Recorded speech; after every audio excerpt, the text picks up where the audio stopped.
with a thesis that explore the role of regional powers in the development of regional policies on nuclear safety, security, and non-proliferation. So this time I would like to give you 15 minutes for presentation and followed by 10 minutes Q&A. So each speaker, you will have a Q&A after finishing your presentation. Please. Great. Well, thank you so much, and thank you guys for staying with us for 2 days. So this is very important for me today to receive all your comments. Many of you are actually coming from countries I'm going to talk about.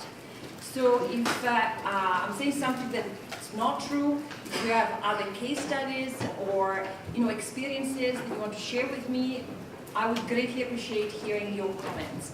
What I'm going to present is just a very preliminary draft of a paper that I hope to develop further. And this paper basically tries to summarize through stories what happens when countries acquire nuclear energy. So this is a project that actually started thanks to Scott Sagan and Steve Miller, and the initiative is called the Global Nuclear Future Initiative. And the idea was basically to engage these nuclear newcomers in broad discussions about nuclear proliferation, nuclear safety, and nuclear security. And through this engagement, we actually collected a series of stories about how these countries think about nuclear energy, what happens to societies when these countries embark in a nuclear journey. So I've collected a few stories, and I've basically summarized these stories into lessons learned. Lessons learned for these nuclear newcomers to think about the impact that nuclear journey has on their state, on their population, and on their societies. Now, the first article to talk about nuclear newcomers was 1999. It was the New York Times article that talked about the nuclear renaissance. And for the first time, the world basically recognized the fact that, well, there was a second wave of nuclear technology spreading around the world. But this second wave looked much different from the first one. The first one had to do with developed countries. It was about the West. It was the 40s, the 50s, and the 60s. The second wave instead touched upon a completely different category of countries. Countries that were emerging, developing countries. Countries that had somehow some weaknesses, weak governance system, regulatory policies. And so we started freaking out, basically. So the scholarship that flourished around nuclear newcomers fundamentally touched upon three main aspects: the drivers and the intention of nuclear energy. Why are these countries acquiring nuclear energy? And then we started, hypothesizing, well, hang on a second, why is Iran developing nuclear energy when it's sitting on oil? What about the United Arab Emirates? And so suspicion started growing. The second section of the scholarship looked at their capabilities. We became very critical about the possibility of these countries really to play a responsible role in nuclear energy. I mean, these countries looked weaker than the normal nuclear energy countries, so we started becoming judgmental. We looked at Vietnam and we thought, can they really pull it together? Is it even safe for Vietnam to have nuclear energy? And then the third leg of scholarship that existed actually looked at the consequences. So how are these countries impacting the global nuclear order? And Justin said something that I consider very true. Nuclear newcomers are players before even they realize it. So these countries have already changed the nuclear game in many different ways. But there is an aspect of this debate around nuclear newcomers that I don't think has been fully developed yet. And the question that to me remains unanswered is, how are these countries transformed by nuclear energy? How is the state changing when it decides to become a nuclear energy player? How does the social contract between society and the state change because of nuclear energy? So instead of looking at these countries and the world, I think we also need to look inside of these countries. What are the major changes that nuclear energy brings about in terms of society, in terms of politics, in terms of security? So what happens within these countries? So I've embarked on a journey to collect stories and see if I can tell a sort of integrated story about nuclear newcomers and energy and their own journey. Again, let me repeat, this is very preliminary, so I have only 5 lessons learned that I drawn from a few cases of countries where I traveled to. I listened to their stories. If you have other cases that contradict or support my arguments, please bring them to me. The very first lesson learned for me is that nuclear energy leads these countries to a fundamental rethink about development.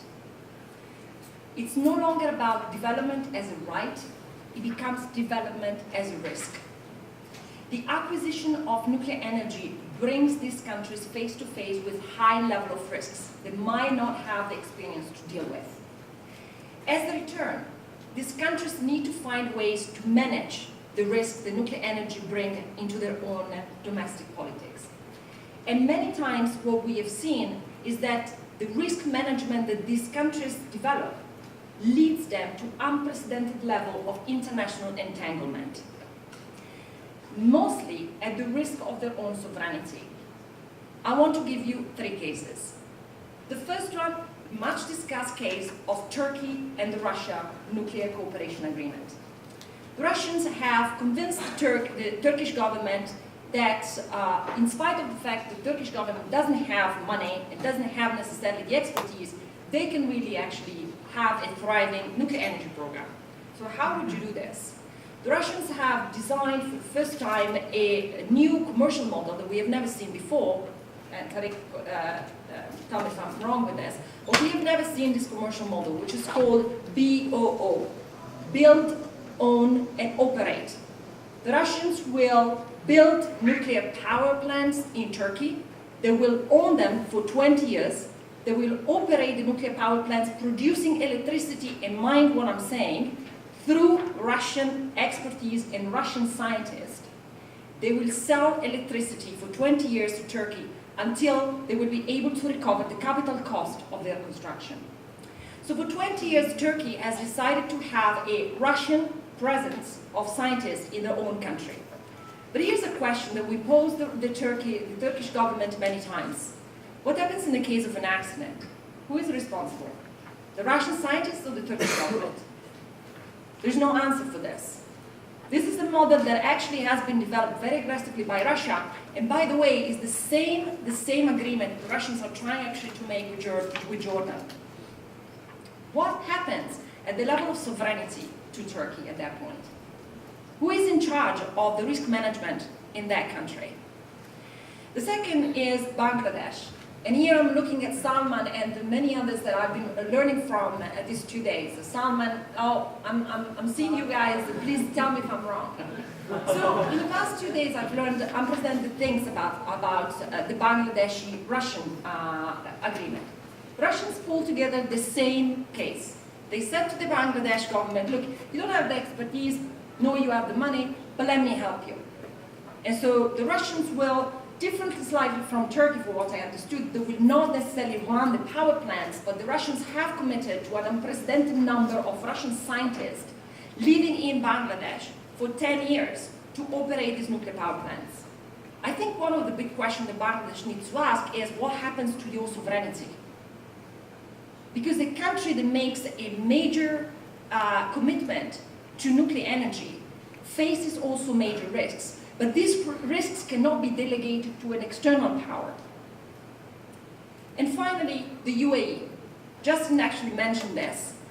The UAE can be considered a gold standard model in terms of nuclear safety, nuclear security, nuclear non-proliferation. The problem is the UAE heavily relies almost for 85% of their expertise from foreign expertise.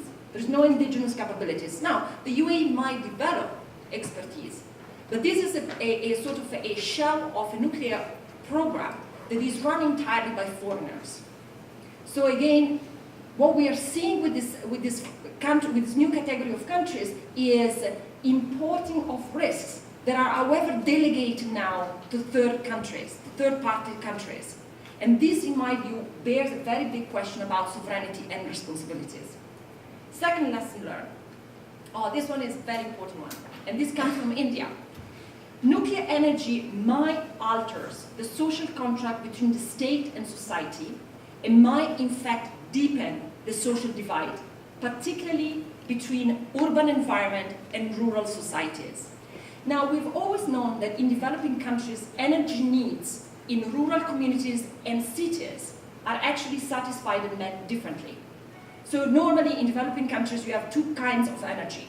You have the one for the urban population that normally use electricity, petrol, gas, and so on, and nuclear. And then you have the rural communities that normally actually end up using kerosene, for example, or wood. Now the Indian case is very, very interesting.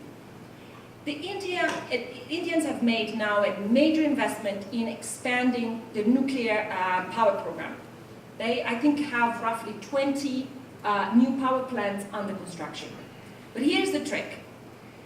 The federal government in India is in charge of building these nuclear power plants. And many of them have been built in rural communities, close to the seaside, where the fishermen villages are. But the energy and the energy grid is managed by the state level, right? So a rural community might bear all the cost, it might actually host a nuclear power plant, but it might not benefit from the energy distribution of the nuclear power plant. So while the federal government invests in the rural communities and basically impose this risk on rural communities, it is the urban population of major cities that benefit from nuclear energy. This has generated a massive amount of protest in India. One of the power plants, Kulam, for example, has been halted because of social protests coming mostly from villagers who actually argue the nuclear energy now actually brings about an unprecedented level of injustice between rural communities and urban communities. Third, lessons learned. Nuclear energy has a very interesting effect in the trust relation between citizens and the state. It might weaken the trust, or it might enhance the trust. And I want to give you two examples, the case of Indonesia and the case of the United Arab Emirates. Indonesia decided many, many years ago they wanted to develop a nuclear power program. It actually started back in the 60s with the Atom for Peace. And then Indonesia started witnessing an unprecedented level of anti-nuclear movements. The anti-nuclear movement wasn't so much about being against the nuclear technology per se, but it was actually signaling a very deep mistrust in the ability of the state to manage such a high risk and high technology program. The many Indonesians I talked to actually talked about an unprecedented level of corruption. Many of them said, how can a country that is unable actually to pave the roads or to address social inequalities issues or run public schools be able actually to run effectively a nuclear power program? So the entire discussion about the nuclear power program ended up actually further deepening the mistrust against the state and the grievances of the population against the state. Opposite instead, what happens in the United Arab Emirates? The United Arab Emirates government has a very strong trust bond with its population. And it derives from many years of very good management, particularly of refinery industry and oil. So the UAE population is accustomed to see big programs and also to see the government being extremely efficient in managing it. So when the UAE government decided to embark on a nuclear energy program, the population actually not only trusted the government but applauded it as a new sign of credibility and reliance. So nuclear energy, depending on the original bond between the society and the state, can deepen the mistrust and put you in a very difficult situation, or you could actually elevate the trust. But it depends on that bond that exists before. Lesson 4. And Francesca, you Yes. have 3 minutes. What? That's 3 not minutes. true. I am okay. Lesson 4. It's true, it's true. Lesson 4. Here I'm looking at you, my Vietnamese friends. Nuclear energy might accelerate the path to a more open and democratic society. I look forward to your Q&A.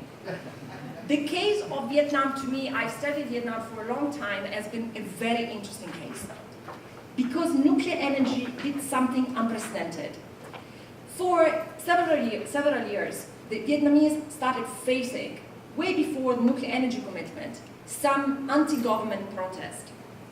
But there wasn't a coalition they united this anti-government movement. They actually wanted more democracy, more transparency, more representation. The nuclear energy gave them a perfect opportunity to rely against one single cause, which was all against the nuclear power program. So you started witnessing in Vietnam the rise of a civil society class that basically brought together environmental movement, women and gender rights, equality, social justice, all under the umbrella of an anti-nuclear movement, which created an unprecedented level, I think, of visibility for the government. I look forward to the comments of Vietnamese, but that is the story I would like to tell. My final lesson learned is, I'm going to close with this, is what I was trying to say to when I asked the question about academic knowledge to Justin. Nuclear energy deepens also the divide between the academic knowledge and the technical knowledge. These countries reorient major resources to technology discussion and studies, engineer, nuclear physics, and so on and so forth. But the academics, most academics in these countries, particularly the policy community and the international security community, is completely separated.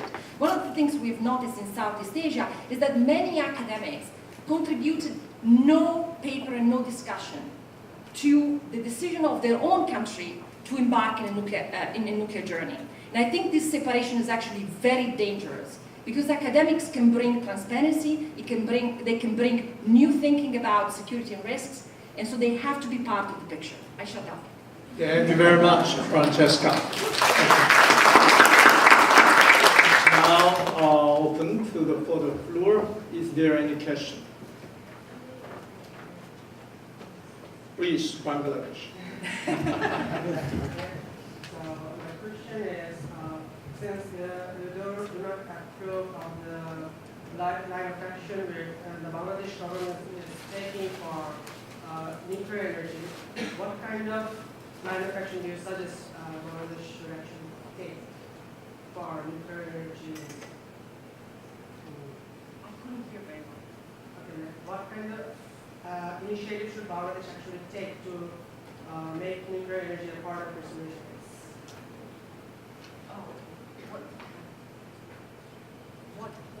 Okay, so my question is like, if you don't approve of the way the Russians are building power plants in Bangladesh, Bangladesh is developing its nuclear energy program. So, what kind of line of action should Bangladesh take to develop the nuclear energy program in here? Yeah. So, that's. Okay, the game actually doesn't work like this. You don't ask me questions, guys. You give me comments on the paper. So for me, one of the things, and I want to give you the case of Turkey because I know the best, right? I think Bangladesh shouldn't do what Turkey has done. So if you go to Turkey, right? We had a closed door meeting with the Turkish government, and we asked them to see the nuclear cooperation agreement with Russia. They had 2 pages draft.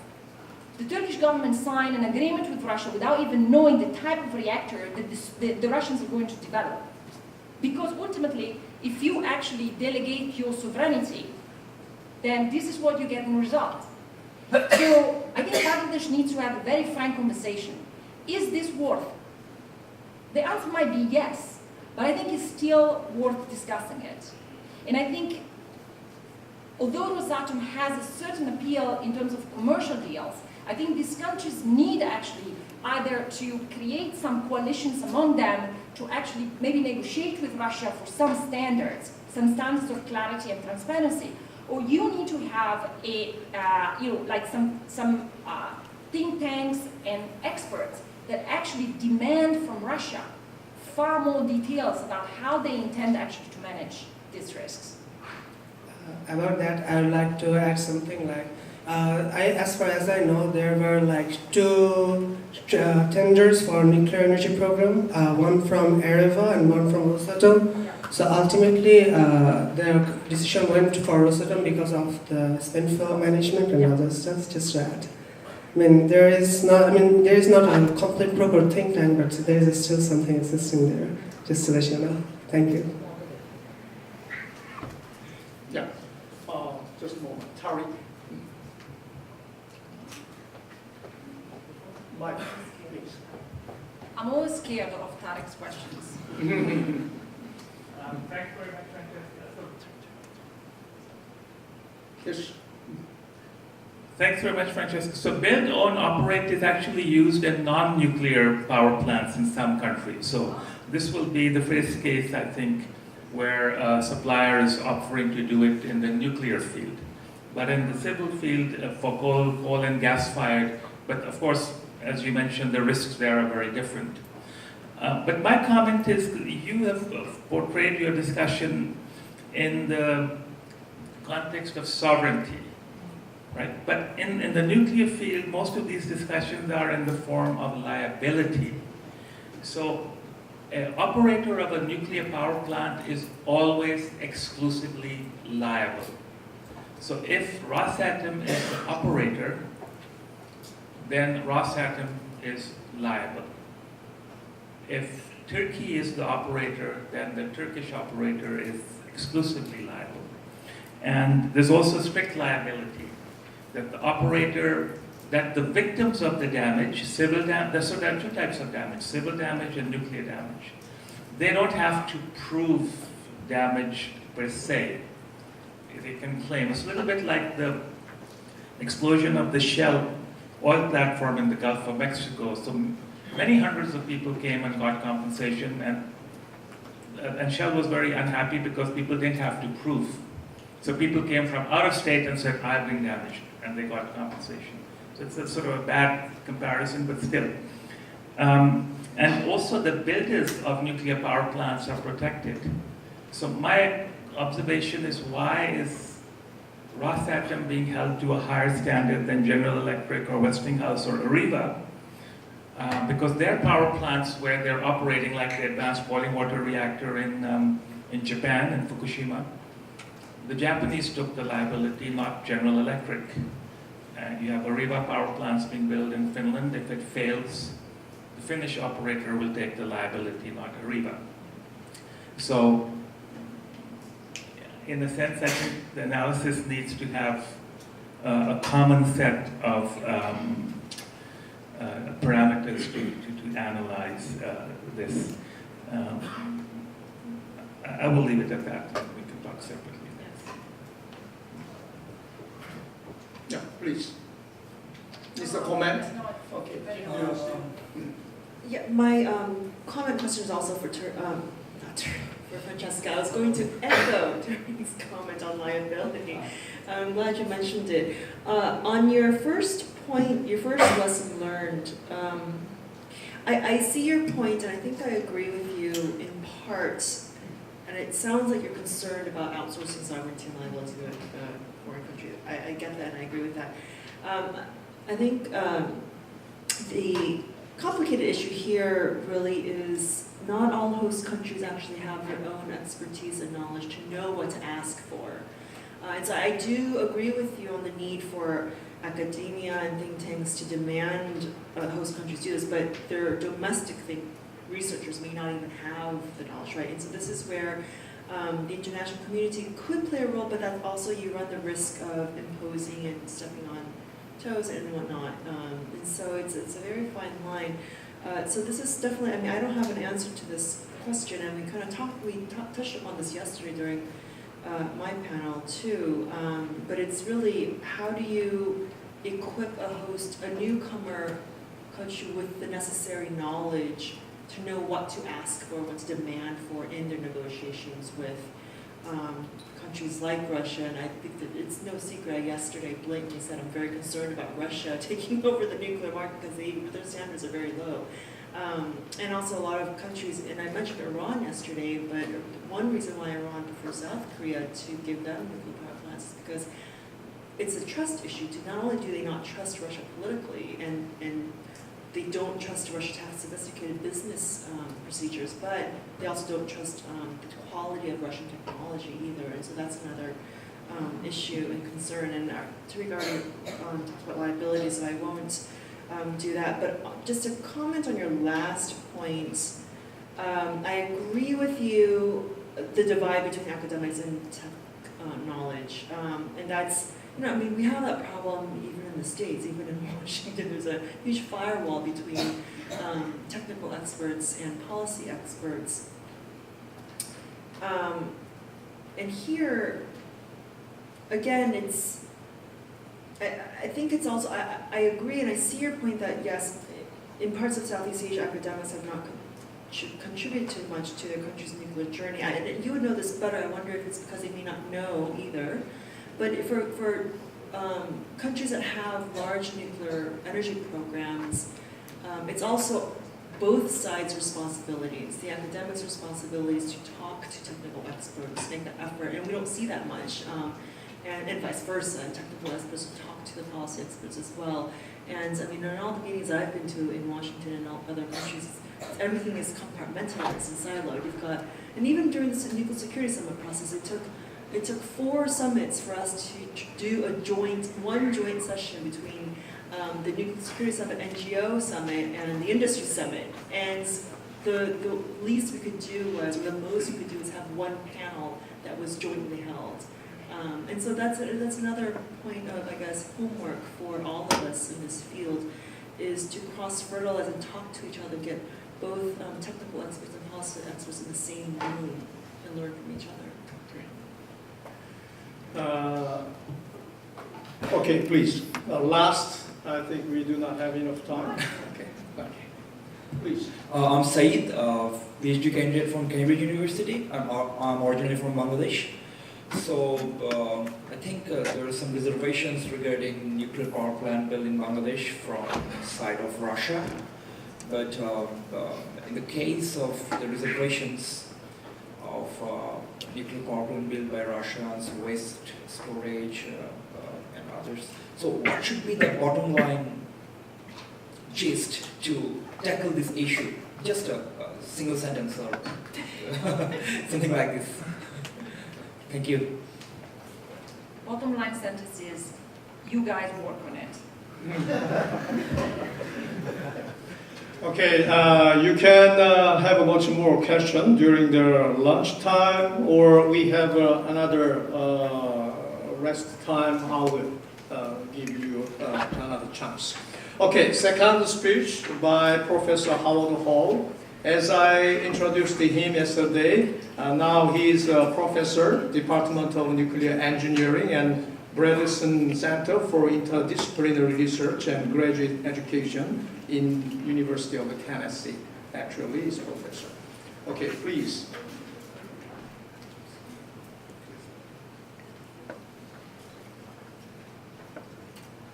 We'll be right there. Thank you.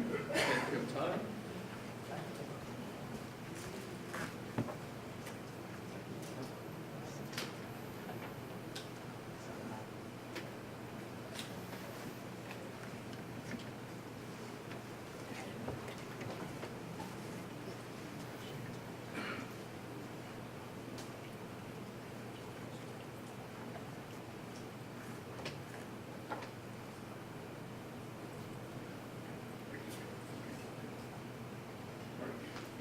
Well, thank you very much.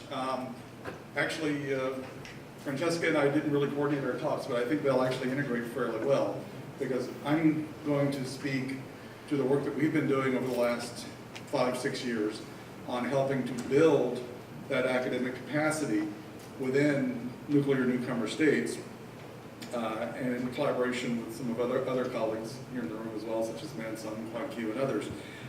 So I'm going to tell you an overview of sort of what we've learned in the course of that, what works, and give you some highlights. I should caveat my title with, I take the big tent model of nuclear security. So when I say nuclear security, I implicitly also include nonproliferation, safeguards, and so forth. So it's a great way to sort of expand our institute's borders without actually telling anyone. Where do I finish? I can just do that. So first,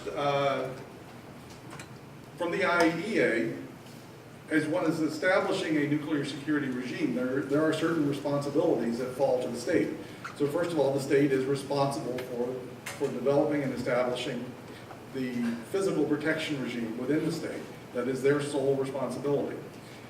They're also responsible for protecting nuclear material, both when it's in use and also when it's in international transport, until it is handed off to someone else. They're also responsible for establishing all their rules, regulations, legislative framework as well. We saw, I think, a very nice talk from our colleagues in Vietnam about the logic behind their legislative framework, and that also is a sole responsibility of the state. Now, how do educators help? And so, when you start to think about undertaking a nuclear program in a state that does not have one, and I liked the comment earlier that these nuclear newcomers have already changed the game even before they knew it. When the state is trying to understand and undertake the decision for expanding nuclear power, human resources is a clear need. In fact, the IAEA, in their milestones document, which I show here, specifically calls out human resources planning as one of the key components of the readiness of the state to expand nuclear power. Universities are not the only asset, but they are a key asset in addressing this. And I would argue, in fact, we might have an interesting conversation about the consequences of not doing so in the bio and operate model, that states need to develop sufficient indigenous capacity, even if they choose not to operate a plant, but to be an informed and intelligent buyer, and an informed and intelligent regulator. So I think that's a critical component. So how does academia help? Well, first they could spell safeguards correctly. My apologies. We train people. We educate people. I'm pretty sure everyone in this room is either in or has been in academia and is destined to a career, hopefully, in this field of some form or fashion. It's not just nuclear engineers. The comment that was made about the gulf between policy experts, technical experts, is absolutely true, but we need to not accept that that is a sufficient and continuing solution. We need to work to build bridges between those communities. So I would argue that an effective 3S, nuclear security safeguards and safety framework, you really have to involve a broad set of communities. Obviously your science and technical disciplines, medical and health sciences, your emergency management community, the social sciences, humanities, the business community. And within government, you need to cross all levels of government and civil society. You need to cross civilian, intelligence, military, and NGOs. Every one of those entities draws its human resources from academia. So what, and this is, at this point, we're now squarely in Howard's opinion. So if you don't like this, feel free to argue with me. But from my perspective, what makes a healthy academic effort in nuclear security? This is drawn both on our efforts building our program at our university, as well as engagements over the last half dozen or so years with universities around the world in nuclear newcomer states. First, you need faculty capabilities and competence. If your faculty do not understand the topic and are not competent to teach it, the program will fail. Obviously, we need students who become successful alumni. How do we measure successful alumni? Any thoughts? I'm asking you questions now. Employment is an excellent one, yes. Employment, influence, continued development, continued leadership in the field. All those things are critical for our students, our collectively students. Obviously, we need pedagogical materials, we need various equipment, supplies, facilities, and so forth. Importantly, undertaking an educational effort in nuclear security also requires administration support. It is very difficult to establish a degree program if the upper administration of the university or the Ministry of Higher Ed or its equivalent entity is not supportive. You also have to have the proper degree and coursework authorization. And in some cases, that can be a multi-year process to work through the various bureaucracy of approving and deploying a set of courses. When we move into graduate education is very rarely setting in lectures. It is a research-oriented, scholarly, productivity-oriented endeavor. And so you need the complementary efforts in research and scholarship to support a graduate program. Your faculty are not stagnant. Faculty need to have the opportunity to develop. They need to see a career development pathway. And ideally, we also want to grow the international community of interest in this educational field, which means that there needs to be opportunities, much like NARIC, for active engagement in this international community of interest. And last, and certainly not least, a strategy for sustainability needs to be established. So let me tell you a quick advertisement about us. We are part of the University of Tennessee system. We were founded in 1794, about 28,000 students. We were the first academic nuclear engineering program in the United States under the Atoms for Peace days. We are very closely tied to the U.S. national laboratory community and nuclear industry. In fact, those of you who are familiar with Oak Ridge National Laboratory, our university is one of the managing and operating, part of the managing and operating entity that operates that laboratory. And we're obliged now, almost by law, to advertise the fact that there is now an element on the periodic table called Tennessee that has grown out of research efforts that the university was part of. So advertisement is now done. So our institute really sort of frames how we approach the challenge. Our institute is focused on complex, multi-organizational, multi-entity challenges. We cross disciplines, we cross organizations, and we will assemble very large, complex teams to try to tackle complex, challenging issues. Now, we're partnered with some of our federal facilities in the East Tennessee area. Importantly,